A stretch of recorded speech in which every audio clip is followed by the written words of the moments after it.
Okay.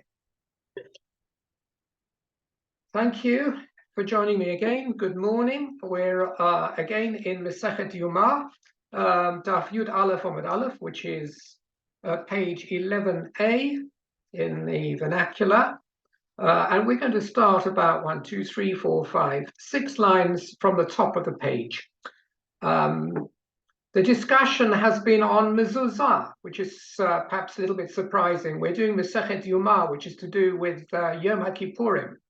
And yet we're in here in one of these unusual but yet common methodologies of the Talmud. And when it moves onto a tangent, it can deflect to that tangent and remain on the tangent for quite a long time. And so we've got quite a dense area of discussion on the subject of mezuzah. But how did we get onto the subject of mezuzah in the first place? It's very simple. The Gemara actually said that the Lishkas Parhedrin, which is where the Kohen Gadol was kept in relative isolation for 7 days before Yom Kippur, to ensure that he remained tahar for the Yom Kippur ceremony in the Beis Hamikdash, and that he could be informed on his duties and the details of the Yom Kippur Avodah. Where he was, that chamber where he spent his time, where he ate, where he slept, where he read, where he was briefed, was the only chamber in the Beis Hamikdash which had a mezuzah. All the other chambers, and there were many, many chambers, had no mezuzah, but this one had a mezuzah. And the Gemara gave us 2 reasons for it. In fact, the reasons were held by different opinions. According to one opinion, the need of the mezuzah on this Lishkas Parhedrin where he was held was that since he was essentially a lodger there, and he was a lodger there for 7 days, and he slept there and he ate there, this was like a bias, and it would require a mezuzah. At least while he was there, it would require a mezuzah. Maybe not during the rest of the year when that chamber may not be used for lodging, but while he was there, it was his bias. And as any bias requires a mezuzah, this would also require mezuzah. According to this opinion, then, the need for a mezuzah on the Lishkas Parhedrin was actually min haTorah. It is one of the, it's within the posuk, and this lishka, this chamber, was his bias for those 7 days. According to another opinion, it would not be chayv a mezuzah at all, even though he was there for a short period of time, because this was not his main place. So it doesn't really require a mezuzah. And the only reason it has a mezuzah was to prevent people talking and scoffing at the Kohen Gadol's lodgings and the way in which the Kohen Gadol was kept in isolation there. Because according to the second opinion, a home in which you are a compulsory guest, in which you are a hostage, in which you are a prisoner, doesn't require a mezuzah. So if you have a prison cell, even if you're there all the time, and you have your television set and your computer and your lodgings, and you even take guests who come in and visit you in and out, if you're there against your will, bal kacho, then that room doesn't require mezuzah, because it is a most unusual way of housing yourself. That's according to this opinion. However, he's not really kept there against his will. He really wants to be there, but it does look as though for those 7 days he can't go out. If that chamber had not had a mezuzah, people might have said, you know what, the Kohen Gadol is being imprisoned in this room. The reason it doesn't have a mezuzah is because he's essentially, he's actually kept captive in the room, and any room where you're captive doesn't require a mezuzah. So they placed a mezuzah on cosmetically, if you like, a real kosher mezuzah, but without real need, in order to prevent people scoffing and saying he's essentially in a prison, that's why he doesn't have a mezuzah.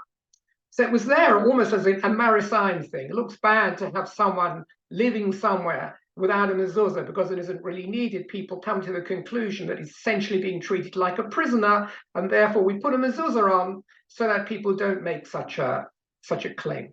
So those are the 2 reasons given, the second reason being a little bit more unusual than the first reason. The first reason was that this really is where he's living during those 7 days, and therefore it requires a mezuzah for the normal reasons. So we started a brisa last week, which went into more detail about mezuzot, and including cases where a mezuzah is not just on your private home, but also on city gates and courtyard gates and other type of gates where the entrance is into a more public arena, not just into your own private arena. So we started a brisa, which was a general halachic, a compendium of cases where a mezuzah is required. This is Tana Rabbanon, so we go 6 lines from the top of the page of 11a, and Tov Reish are the abbreviations right in the middle of that line, which begins Kula. And we'll start there. That's Tov Reish is Tana Rabbanon. Our rabbis taught whenever the language Tana Rabbanon is used, it means this is a brisa. It is Tanoic, it's not Amoraic, it's therefore will carry authority. So Tana Rabbanon, what does the Pasuk say? It says Bishorecha. In other words, the Pasuk, which is our source for needing a mezuzah in our homes in Kriya Shema, is Uchasavton al mezuzot beisecha ubishorecha. You should write these mezuzahs on your house and over your gates. So from here, the brisa says Echod sha'arei batim ve'echod sha'arei chatzeres. This means not just a bias, because it says beisecha, but it says bishorecha. That means also the gates. What is a gate? If you have a gate to a home, certainly, if it were built in the form of a doorway, not just an ordinary gate, a metal gate, but it had a lintel over and 2 side posts, would require a mezuzah, even though it was only just leading into the garden. And that was a shari chatzeres. And really, we were talking there about jointly owned property, which opened up into a courtyard. So that courtyard was used by everyone in that block of apartments. Then there would be a mezuzah requirement on the gate that led into that courtyard, as long as the structure was right. We're assuming that there is a structure which would require a mezuzah. And the brisa is just telling you the circumstances under which a mezuzah would be needed. But you need to have these 2 side posts, obviously, and a horizontal lintel over top.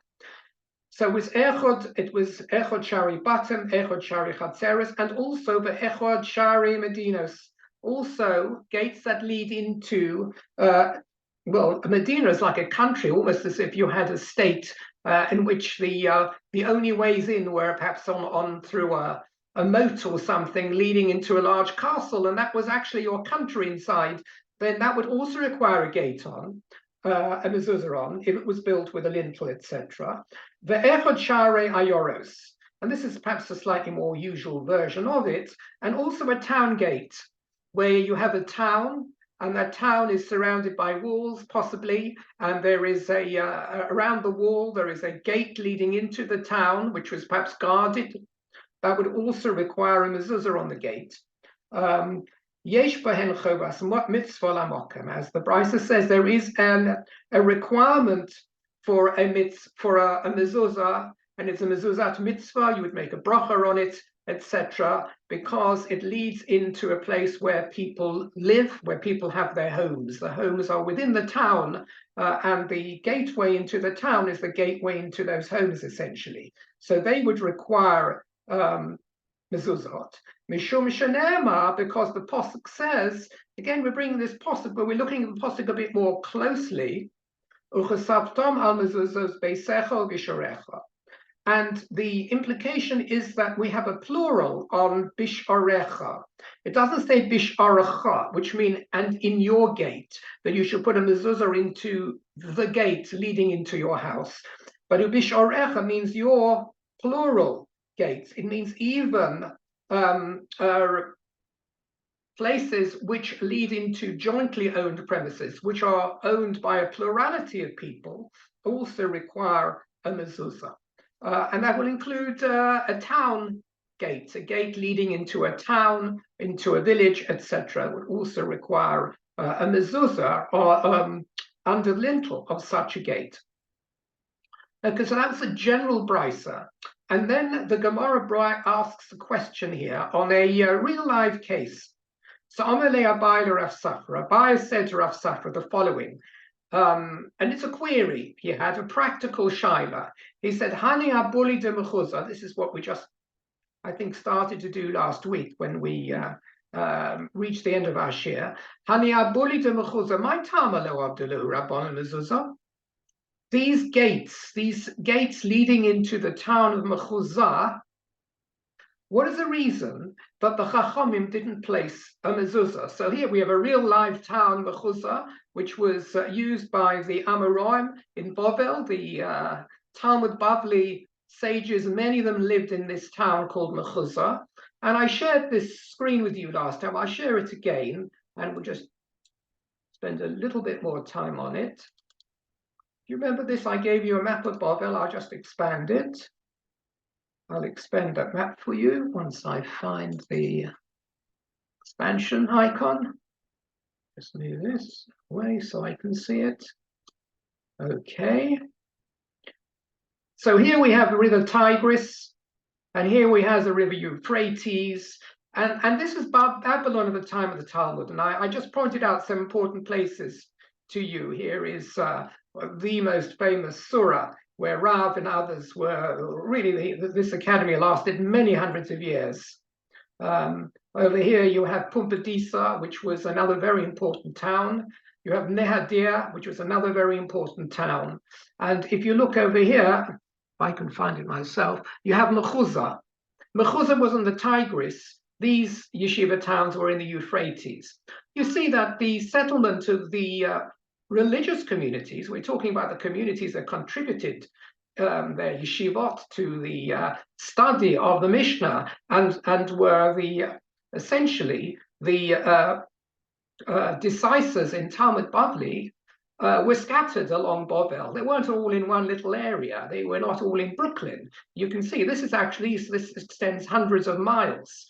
So they were quite scattered along the Euphrates and even along the Tigris as well. You can see Baghdad over here. It's modern Baghdad, just to give you some sense of perspective. I also found an even more impressive diagram here on the internet, which gives you, again, it gives you perhaps this bit really of the, or maybe it doesn't, it just distorts it differently. Here's Paras, this is the Euphrates, and this is the Hiddekel, which is the Tigris. Leaves out Baghdad, which would have been somewhere over here. But what this adds, actually, it gives you some more information about the sages who were resident in these various places. Were actually so easy to see. But here's Mechuzah, for example, on the Tigris, and it shows who they were: Rabbi Barabur, Rabbi Yosef, etc. Rova. It gives a list of the Amoraim who appear in the Talmud frequently, who were essentially in the yeshivas in Mechuzah. And the other main ones are here's Surah, Rav Kahana, etc. A whole line of them. Pumbedisa, you see here, Shmuel, and that arrow is supposed to go to here, which is Nehadir, Shmuel, Rav Nachman, etc.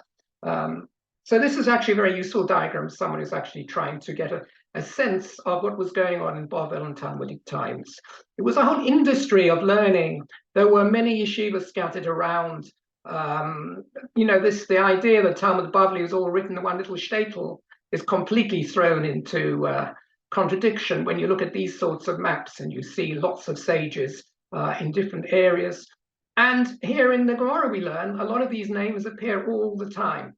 And there's communication between them somehow. And the opinions are summarized and brought here by the Talmud across different towns, essentially, bringing the views of different Rabbonim, different towns. And the redactor of the Gemara brings them together. So it's quite an impressive achievement. The Gemara asked, why is it that the gates of Mechuzah into the town of Mechuzah didn't carry a mezuzah? Well, I happen to find some more exciting information. Here's Mechuzah. Well, it's part of the Maroons of Mechuzah today. Mechuzah, which was called Ctesiphon, I'm not quite sure, perhaps later during the later period, it was a Greek name given to that part of Bovel at some point in time. But this actually is a fact. And you see a ruin. It's interesting. You see, they did like arches, didn't they? Look at this giant arch. That may have been an arch which was one of the entry gates into Mechuzah, old Mechuzah, which the Gemara was querying. It may or may not, but it gives us some sort of view and picture for the architecture of the time. Over here you see part of what seems to be a wall structure, and in the wall there's a gate. I don't think these are windows. And this is a wall. There might have been a fortress somewhere on top. You can imagine this would have been very, very high.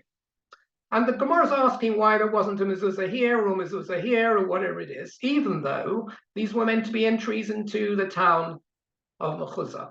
So let me just quit sharing over here. You've seen live pictures of Mechuzah. So what's the answer? Why didn't they carry a mezuzah? Now, the first thing is, Rashi has to make a point to us. Why should they have a mezuzah? This is a Babylonian town. If you go into any city in the world, in South America, does it have a mezuzah? Does the Tower of London have a mezuzah? And that's got a proper lintel and everything over. Of course not. Why should it have a mezuzah? We expect mezuzahs in the land of Israel, or in Jewish homes, or in courtyards to which Jewish homes open up. But why expect a mezuzah moving into Mechuzah? So Rashi says that the Rov Toshvim of Mechuzah were Jewish. Interesting. It was majority Jewish. That some of these towns, which were, Jewish academies, they were not necessarily major cities in themselves. They weren't, the Babylon and Baghdad's of the time necessarily. And it could well be that they were majority populated by Jews. So the question is, since these towns are majority populated by Jews, this is where many of the Yordei Bovel who came down to Bovel at the time of the captivity, the destruction of Bais Rishon came down, maybe that these Jews, these were settlement towns which were largely Jewish and remained largely Jewish. And that is the question. If it had been largely non-Jewish, the question would not have been asked by Abai in the first place. So what's the answer now? So the Gemara gives you some answers. So Amalei, so you answered him. Yes, Amalei. So Rav Sofra answered, the reason they don't carry mezuzah is because Hanahu chizuk l'akre techuvihu da'avidi. Interesting answer, which the Gemara is going to challenge in a moment. That those gates, those arches, those gates were not really there for entry into Mechuzah. When they were built largely as the architectural supports for the towers that were built on top.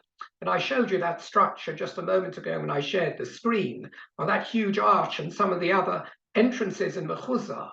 And the answer seems to be, at least according to this opinion, that they weren't really gates leading into the city. You could certainly walk through them. But the arch architecture was because that sort of shape, arch, helps to carry a load. And therefore, since the tower, the fortress tower on top was heavy, it was essentially an engineering add-on to build those arches, which at the same time they decided to put a door in and a lintel, etc. But that wasn't really the objective. Since the objective of those entrances was really an architectural strengthening and not for the exit and entrance of members of the town, it doesn't need a mezuzah. Now that itself is a bit of a chidush if you think about it. It's still an entranceway. It's not as if it was blocked up with stone. Yet, according to this opinion that Rav Safra tries to give as a response to why it doesn't carry mezuzah, if the main reason for building this entranceway and exit way is not to go in and out, in other words, there may be other entrances and exits which are formally meant as a way in, but it's really meant as an architectural strengthening mechanism, doesn't require a mezuzah. Abai now comes back on this, is not very happy with this particular answer. So Amalei. So Abai then responded to Rav Safra, who just given this answer, but it's essentially just a strengthening artifact. It's not really meant to be a way of entering and exiting the city wholesale. What do you mean that just because it's really there to strengthen the tower, which is on top, the fortress of tower on top, that it doesn't need a mezuzah? What about the fortress on top? The fortress on top, which you can imagine there would have been lookouts and places where soldiers would have slept during the night and whatever, which was on top of this arch, that itself would require a mezuzah. In other words, even if you say that this is not the main entrance and exit now into the town, it does appear to be attached to the fortress. And a fortress has rooms where people stay, would require a mezuzah. And therefore, this gateway, which is really a gateway into the fortress, should require mezuzah for that reason. You know, you don't even have to give me the reason about members of the town and whether it's really there as strengthening. It is, after all, the gate underneath the fortress. Ignore things about strengthening or not. Simply, the building on site requires a mezuzah. So therefore, this entranceway, this archway underneath it should also require a mezuzah. And he brings a proof from this. It's interesting. It's a proof from a shul. Just go on. Sorry,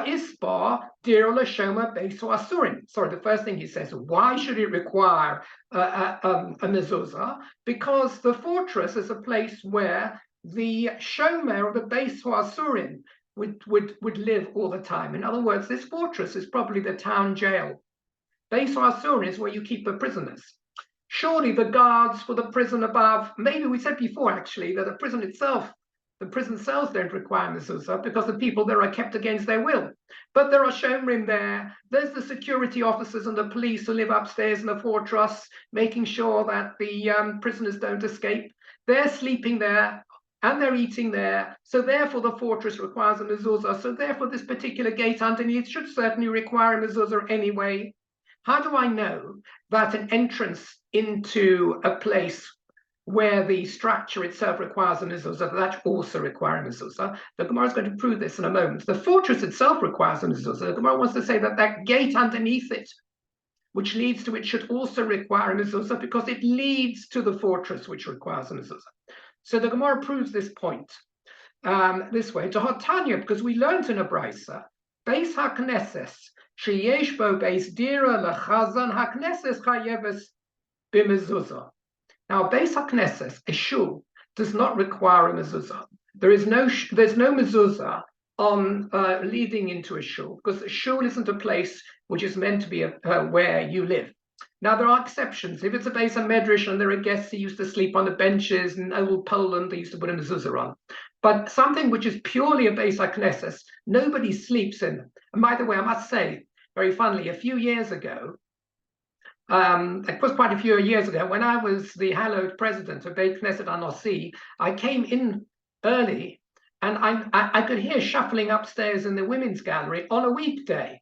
So I went upstairs and there was a woman who was sleeping on the floor of the women's gallery in the Beit Knesset Anosi. So it's not true to say that nobody ever sleeps even in a shul which isn't meant for sleeping, but generally that's the case. Does not require a mezuzah. Beis HaKnesses does not require a mezuzah. However, there's an exception. If yesh bo beis dira lechazan HaKnesses, if the chazan lives in it, he's got his home in this. Let's say he's got the home, he's got a special room on the top floor, where the new magnificent ladies' toilets are. If that itself had been, which it could have well been, the rabbi's house or Moshe Lashinsky's place, because he's the shamus and the Gabbai there, or Mark Zohar, or whatever it is, the chazan doesn't mean the singer. The chazan in Talmud means the shamus, the person who's really looking after the shul. It's become, the chazan has become the person who's a shliach tzibah, leading the services. It never had that meaning in Talmudic times. That's post-Talmudic. Anyway, so if one of the officials of the shul lives above the shul, then you need a mezuzah, not just on his room, but even on the entrance into the shul from the street. Why? Because it's leading into a place where a room is occupied by someone, even though the main building itself is not. So something that leads into an area that needs a mezuzah. So the question over here is, what about this arched entrance, which we say is not meant to be the main entrance and exit into the town. It's more for fortification, but it is part and parcel of the fortress where there are people living. So therefore, just like a shul, which has an entranceway and has a room occupied by someone, needs a mezuzah even into the original entranceway outside, therefore this arch should also require a mezuzah, simply because of the shomrim who live upstairs? That's the Gemara's question. And as a result of this question, the Abai comes back and he gives a different reason why there was no mezuzah, because I'm sure we're all straining at the leash knowing why was there no mezuzah on these on this gateway into Mechuzah. It can't be because it wasn't really used for a main entrance and exit, because we're saying it was part and parcel of a fortress, and the fortress should have had a mezuzah, so it should have had a mezuzah. So why did it not carry a mezuzah? Now here's the answer. It's an answer we might recognize because of the controversies in different parts of the world, where you try to put up Jewish religious features in a town which is also shared by non-Jews. So let's have a look. Ella, Omar Abai, the reason, says Abai, that it didn't have a mezuzah is Mishum Sakona, because of danger. At this point, we'll see. Gemara will bring a brisa where we'll explain what sort of danger we're talking about. But we can imagine that over here we're saying that if putting it up mezuzah would lead anyone into a position of danger, or financial loss or fines, or whatever it is, as a result of the governor of the town being unhappy, the Jews are plastering mezuzahs everywhere and making it as if it was their own town, then you don't have to put a mezuzah there. Don't put a mezuzah somewhere where it's going to lead to problems if it's into a public area. Your private place is something different, but into a public area where it's going to cause a stir and perhaps anti-Semitism is a different matter. So let's read this brisa, the Tanya, because it was taught in a brisa. Mezuzas yochid, the brisa goes into a number of different circumstances of mezuzot and how often they need to be checked. It's interesting here. We're not talking about whether you need to place a mezuzah. It's strange. We're going to be using a brisa that talks about how often you need to check them, but the implication will be the same. It'll be to do with sakana. Let's have a look. So if it's a bais yochid, if it's mezuzat yochid, in other words, it's your own private house, and you've got a mezuzah, nivdeket parmaim bashavua. It needs to be checked twice every 7 years, a famous statement over here, which is itself quite, I have to say, controversial. What does it really mean, twice every 7 years? Bashavua doesn't mean in a week. Yes, very often, classically, in classical Hebrew, Shavua can mean a 7 of something. So here, it's not 7 days, but it means 7 years, twice in 7 years. Now, generally, it's understood that means you should check your mezuzah every 3.5 years. But there is another view that's not what it means at all. It means at the beginning of 7 years and the end of 7 years, which means every 7 years. Funny, isn't it? The statement here is ambiguous. However, as I say, it's usually meant every twice in every 7 years, means once every 3.5 years. You should check your mezuzah to see that it hasn't deteriorated. And indeed, according in some places, somebody may have taken the parchment out even from your mezuzah, if it was easy to move it out. You may have no parchment left in there. It may have flaked, it may have gone damp, etc., and you need to then have it bodecked, as they say. V'shal rabbim, but if it's a mezuzah of rabbim, which here we mean a mezuzah placed into a more public area, particularly towns and cities and villages, entrances into areas which are mixed and also have obviously a cohabitation with non-Jews as well. Because more than just Jews are coming in. And indeed, you may be in a non-Jewish environment, a non-Jewish country. Then, parmayim by Yovel, twice every Yovel, twice every 50 years, once every 25 years. Well, there's a mezuzah over the Jaffa Gate. Maybe you only have to check it every 25 years. Now, of course, that may be a bit different. Maybe we believe that the Jaffa Gate leads into our own territory. But if you put a mezuzah on an area which should have a mezuzah, really, a public area where all the half or more than half of the inhabitants are Jewish, but it's a public area rather than a private home, then instead of once every 3 years, it's once every 25 years. Now, why is that? At this point, we're not going into danger yet. There's going to be a third opinion. So the reason which Rashi brings over here, why once every 25 years, is a brilliant psychological reason, an insight into human nature, really, more than anything else, which is that there are lots of places that lead into public areas. The public don't always cooperate very well. everyone likes to ask somebody else to bear the bill of something which isn't personally his. Somebody else will do it. Yenim will do it. There's a need for a mezuzah into your village somewhere in Kent, which has more than half Jewish.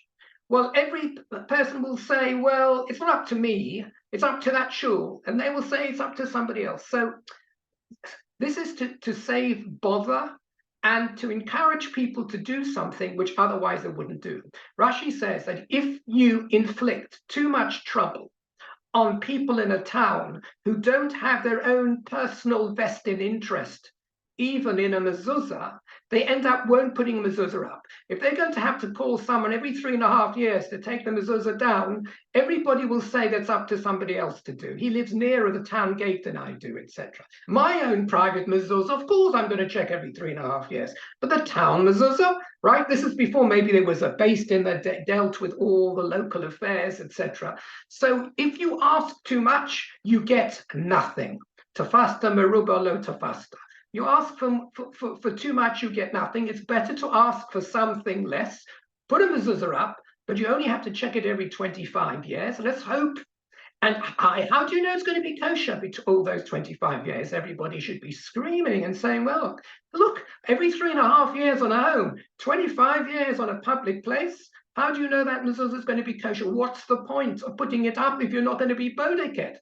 The answer given is, and this is a typical Lomdish answer, that you can rely on chazaka. Chazaka, unless you see it isn't possible, you can rely on chazaka, which is inertia, so to speak, that there's no reason to suspect it isn't. If you put it into a very good casing, it was well plasticated, it's behind something, and it's out of the sun, etc., etc., etc., you don't need to look at it, because there's a chazaka that if it was all right when you put it in, it'll be all right when you take it out. It's a way of turning a blind eye, but it's a halachically mandated way of turning a blind eye in a situation like this. Otherwise, people won't put a mezuzah up at all. That's what's the reason for twice every 50 years over here, according to Rashi anyway. But now this third opinion will bring us into the question of whether there's danger or not in putting up a mezuzah and preserving it over long periods of time in a public area. For Omer Rabbi Yehuda, this is the opinion of Rabbi Yehuda, and he brings a real case. Ma'aseh b'Artovin. So there's a machlos of what Artovin means. Either it's a person's name, Mr. Artovin, or an Artovin is someone like an inspector or a bodek or something that we just don't know how it's translated. There was a story that once happened with this Artovin, and he was Echad shahoyu bodek mezuzos bashuk ha'elyon shel Tzipori. Tzipori in Eretz Yisrael, where you can go today and see various relics and mosaics, which was a place of the Sanhedrin, the place of the Mishnah, one of the grandest, most important places in Mishnah times in Eretz Yisrael, in the Galil. So he was being bodek mezuzahs in the upper marketplace of Tzipor. In other words, it was on a public gate, because if it says bashuk, it means it's in a public place. Umetzo'u kastor, and a kastor, a shoter, some sort of police officer working for the Romans, not a Jewish one, because it was, after all, during a time of Roman oppression, saw him while he was standing up on a ladder looking at the mezuzah inside this mezuzah case in the town square, v'notal mimenu 1,000 zuz, and he fined him 1,000 zuz. He didn't shoot him or, nail him to wood or anything like that, but he was fined. He was given a ticket, yes, and he had to pay 1,000 zuz. Now, what is it? Why did he do that? Because he was, according to the commentaries over here, what do they suspect him of doing? Is it just that he's a nuisance? So according to the commentaries, when they see a Jew standing up on the ladder and he's taking out a parchment of some sort out of a case and he's reading it and murmuring it to himself, the first thing they say is that this is black magic. Kshefim. This guy is practicing sorcery. He's probably putting a collar on the Romans in this town or something. And this is something they were worried about during a time when there was suspicion and there was superstition. Then any person doing something a little bit different would be considered as perhaps practicing the black arts, and therefore he was fined. And this, therefore, is the reason. I want to go back again to this Ambuli in Mechuzah, that there wasn't a mezuzah over the gate of Mechuzah, because if there had been, it might have led to trouble. Even though it was majority Jews, Bavel was still a non-Jewish land, and the governors could well have taken action and have fined or imprisoned or penalized in some other way the Jewish community for sticking their religious ritual symbols over on top of the gate leading into the town. I remember the problems of controversies over Eruvin. That's the nearest thing in London. This went on for a number of years when they started the London Eruv 25 years ago. And some of the original controversy was, what are the Jews trying to do? They're trying to create some sort of religious feeling to the town. What is this ritual putting up ropes around the place, creating what we said a symbolic single possession for the Jews? What were they saying about the non-Jews in the area? Superstition, to some extent, played a part in that. Anti-Semitism played a part. General, alienation of the stranger, etc. Someone is doing anything a little bit different. So instead of an Eruv Y here, we're talking about mezuzot. At that time, putting mezuzah, if you put a mezuzah on, on the National Gallery in London because the Jews come in and watch the arts, you're going to get into trouble. And not just because it doesn't need a mezuzah, but because people are going to say the Jews have decided to make this is a way of Jews pronouncing independence for this particular building. And that's obviously going to stir very negative feelings amongst the population. So this is the reason there was, even though normally a shah or ear should require a mezuzah under certain circumstances where it's going to be dangerous to do so, we don't ask them to do that. Okay, now the Gemara asks a kasha, and this is quite a famous kasha. It's asked in all these situations where we say that something doesn't have to be done because it's a bit dangerous.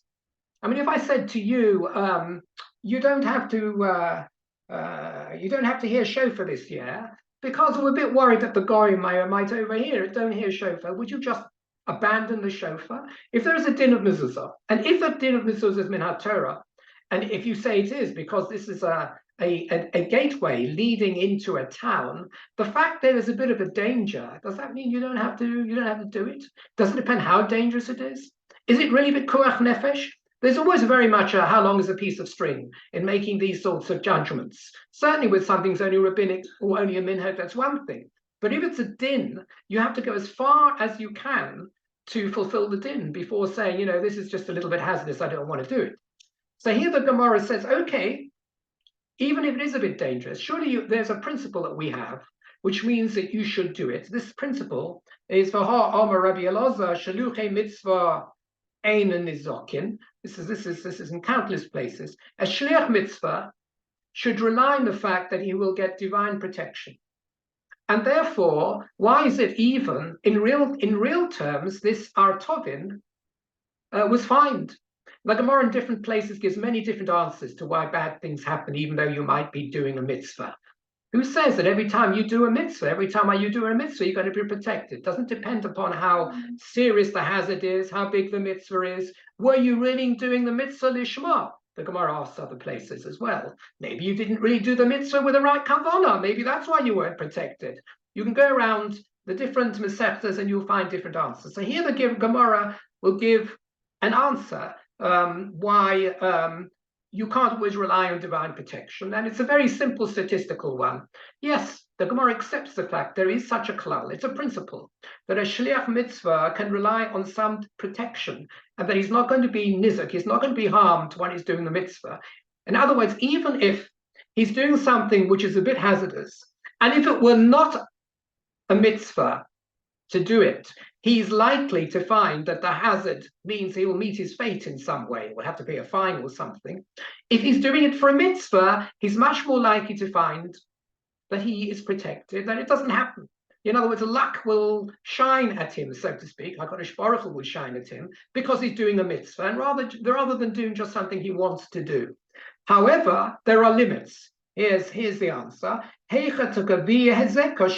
Gemara says, where there is it's always difficult to know how to translate kavir hezeka, where there is a known and significant risk, then you cannot rely on divine protection. And if you are putting up a mezuzah or changing a mezuzah or checking a mezuzah on a town square where there are Roman police roaming below, don't rely on protection. That would be called kavir hezeka. That would be required doing something in the face of significant risk. The question is, what's significant? Well, I can't tell you what's significant. When does it cross the threshold of significance? There's another famous example in Psochim where it talks about the dikas chometz, and it tells you what and where you should be bodek. You don't have to be bodek in places that you don't normally take in chometz. You don't have to go up onto the roof of the house near the chimney just in case somebody's dropped reindeer's dropped a bit of chometz down. Of course not. You don't also have to take absurd levels of risk in order to be bodek. Why not? And in what circumstances? The Gemara gives an example that if, for example, you have an alcove in your house, in theory, you should have to put your hand into the alcove to see whether there's any chametz, because it's actually not such an unusual thing. Any flat place on a wall at your own height level is likely to be someone might be putting the sandwich down at some time. You might got lost. Those alcoves weren't illuminated, so they're a foot into the wall. Then you don't know what's there. There could well be 2 years worth of chametz crumbs, jam sandwiches, or something which your grandchild has left over there.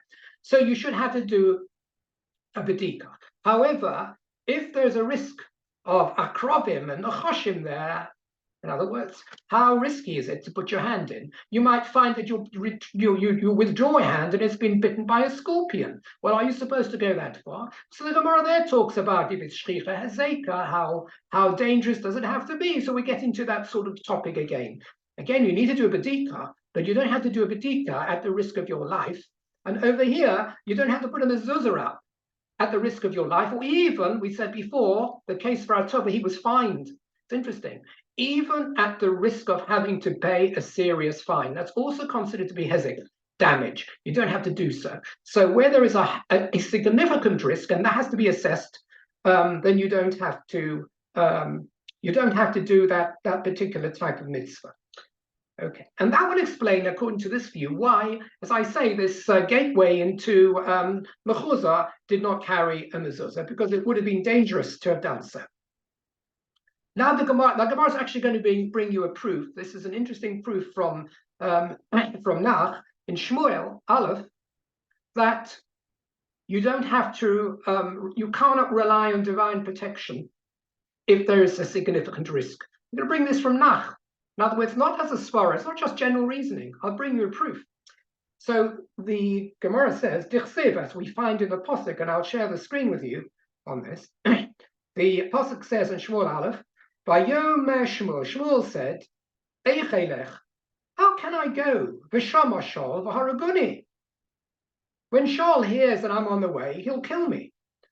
And the Gemara goes on to say, Vayomer Hashem, and Hashem said to Shmuel in response, Eglas boka tikach biyodecha v'omata lizberach laHashem basi. You will take with you when you go to Yerushalayim, you'll carry a young calf, and you will say, I'm bringing it in order to sacrifice to Hashem. That will be your excuse. Let me just share the screen.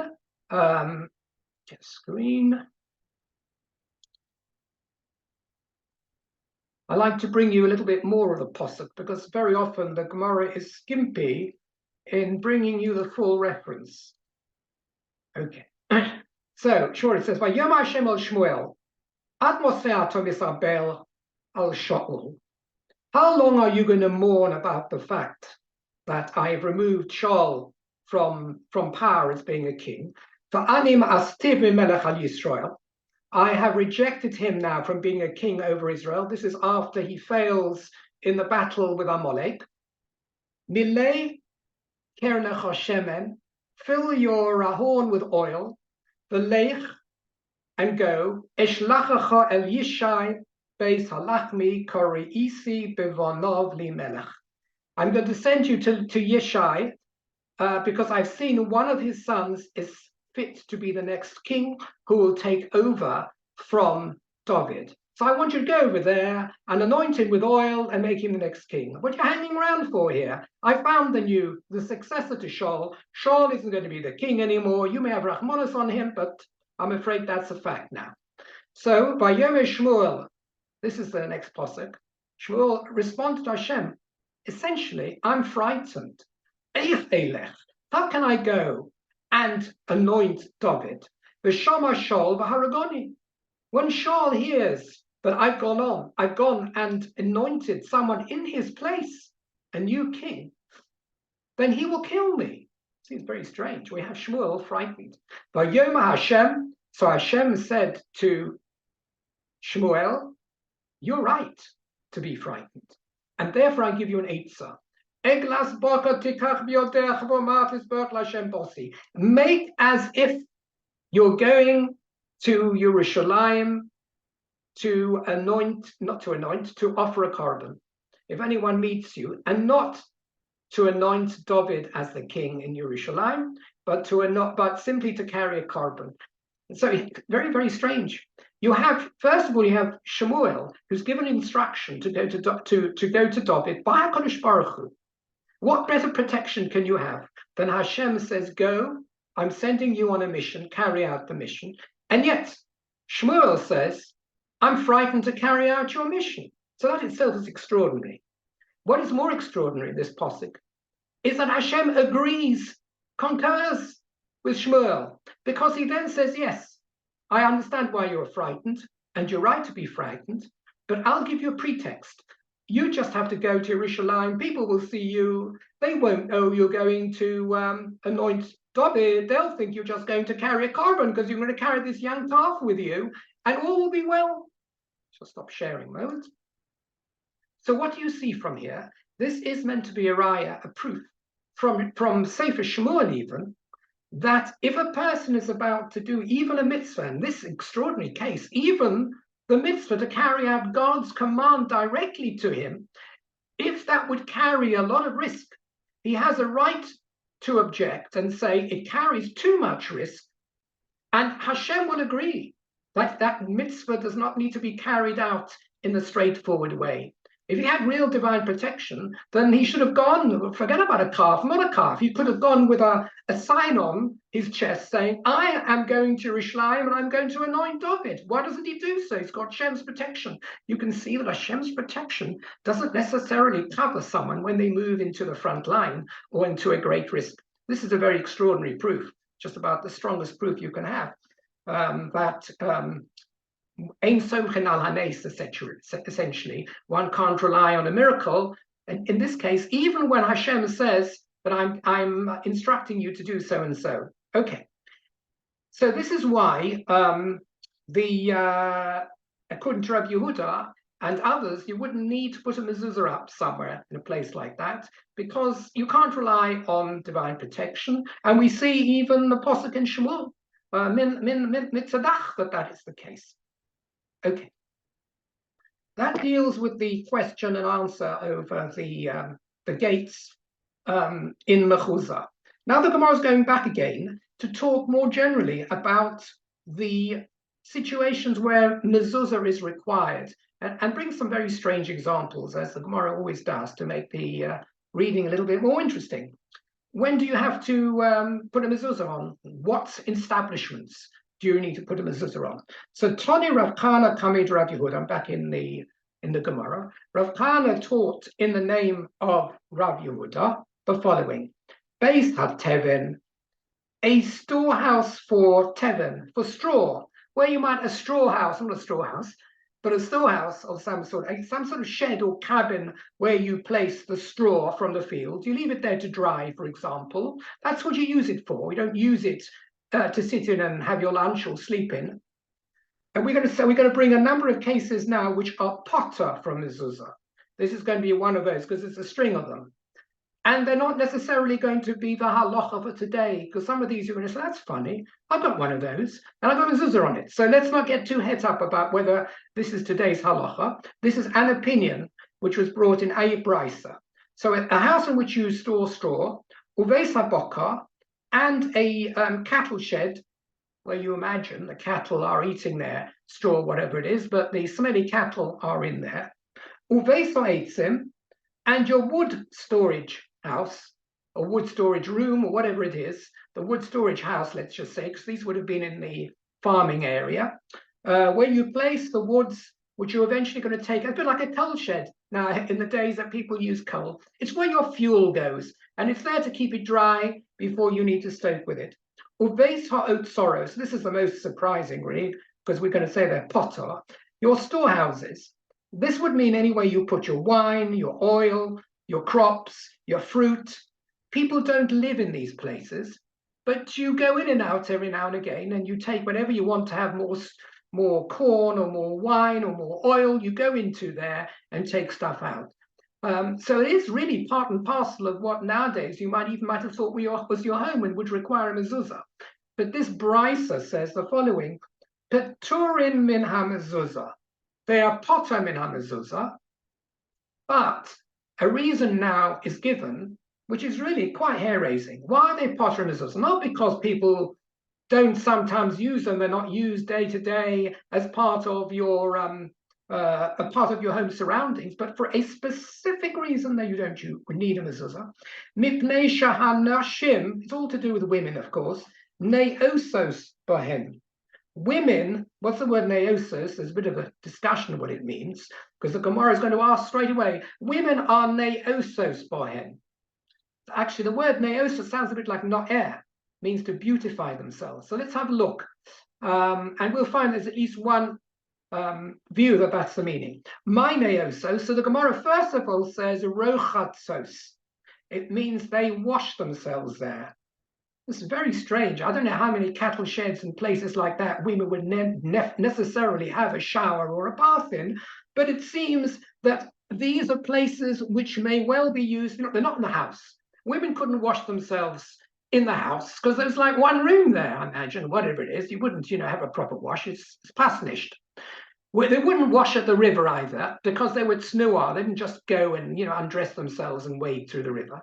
So where else would you put a bathtub? In the cattle shed, in the wood house and straw house, etc., etc.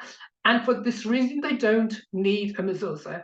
In the same way nowadays, you might say a bathroom doesn't need a mezuzah. Some women spend, my wife spends quite a lot of time in the bathroom, but so, it's an important part of her day. She puts her makeup on and everything else in there. Why don't you have it on? Because it's not a place that's normally used for the most modest of activities. So therefore, since these sheds, apart from the fact they used to store, there's nothing wrong with a wine shed or an oil shed, but if it's a place where women also use as a bathhouse, then all of a sudden they don't need a mezuzah. Now, the implication is, as we're going to see in a moment, is because women are using these places, a bathhouse, and the Gemara straight away chaps on that. So Amalei Rav Yehuda. Rav Yehuda said to Rav Kana. Rav Kana taught this brisa.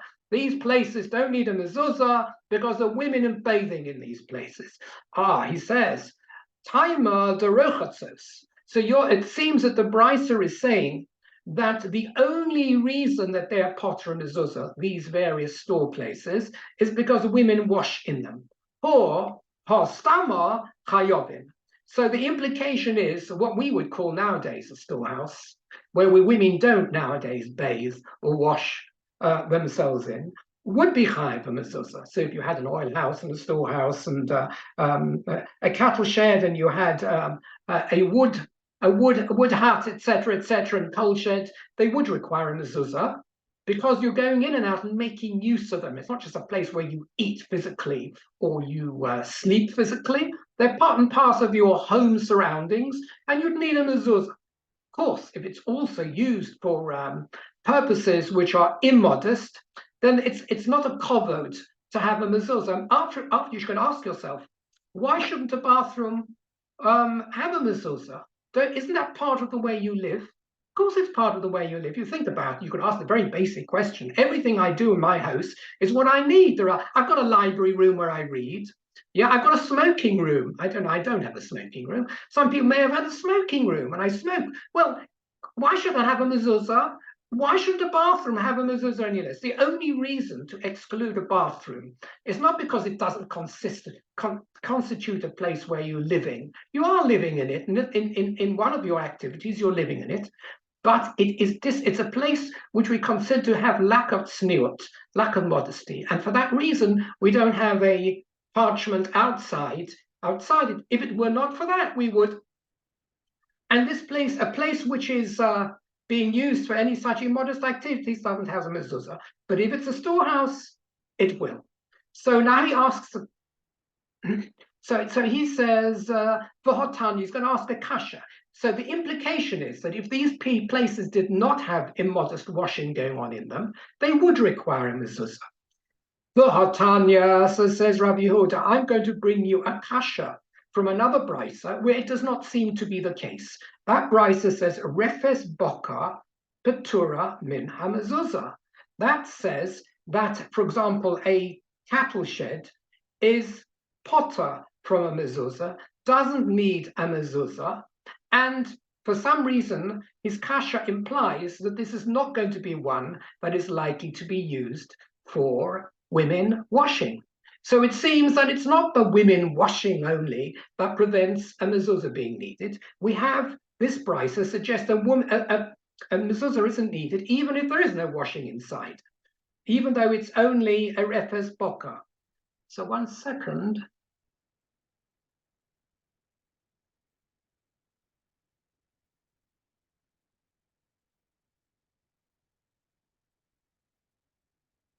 Okay, and Sam, why do we think that there aren't people washing over here as well? Before we said that we mentioned Beis HaBoka, and we said that also did need a mezuzah because all of these places where people wash, even at Beis HaBoka. But this brisa, Rabbi Yehuda is saying there's no women washing in a Reves Boka. How does he know?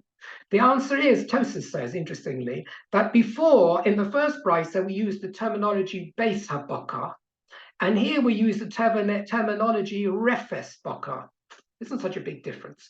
But he says a refes boka is where the animals and the cattle are in all day and all night, and they really stink. So therefore, no woman would be so stupid as to shower in there. And yet it needs, and it's potter from mezuzah, even though there's no woman showering. Now you might say, well, of course it's potter from mezuzah because it's got smelly animals inside. But the Gemara doesn't have that. Doesn't have that reservation over here. But there's no women washing in here, so it's got nothing to do with women washing. So Elamai, so says the Gemara, what does it mean? Let's go back again. When we said about rochetzos, what was the problem with why was there no need for a mezuzah in those earlier cases, basically, because we said there were women washing in. He says, Neo says does not mean washing, and it means miskashtos. It means putting on their makeup. Again, women seem to do a lot of strange things in strange places at that time. They're putting on their makeup. And what it means, for Hochi Ketani, this was the meaning of Rav Kana's brisa. It actually takes an opposite sense. Av al pisha noshim miskashtos behen peturin. What it meant to say is something completely different. The implication now becomes different. You know, the Beis HaTeven and the Beis HaBoka or Beis HaEitzim or Beis HaTzoros, all those things don't need a mezuzah. And they don't need a mezuzah even if women put their makeup on in there. In other words, you might have thought if people put on their makeup, women put their makeup on these places, it makes it more like a home and would require a mezuzah. No, the brisa says they still don't require a mezuzah. Certainly, any otzer that a woman doesn't put a makeup wouldn't require a mezuzah because it's not used for any form of habitation, according to that first brisa. You might have thought that if it was a cattle shed of some sort where women put on makeup, that would be different because even though it's a cattle shed or even though it's a wine house or whatever it is, since women are using their mirrors there, they've got their cosmetic shelf and their brushes and their sheitel stands, you might have thought, therefore, that makes it much more of a home. You need a mezuzah. Comes the price and say, no, fundamentally, this is a Beis Boka. The fact that it's got a woman's dressing table on doesn't make any difference.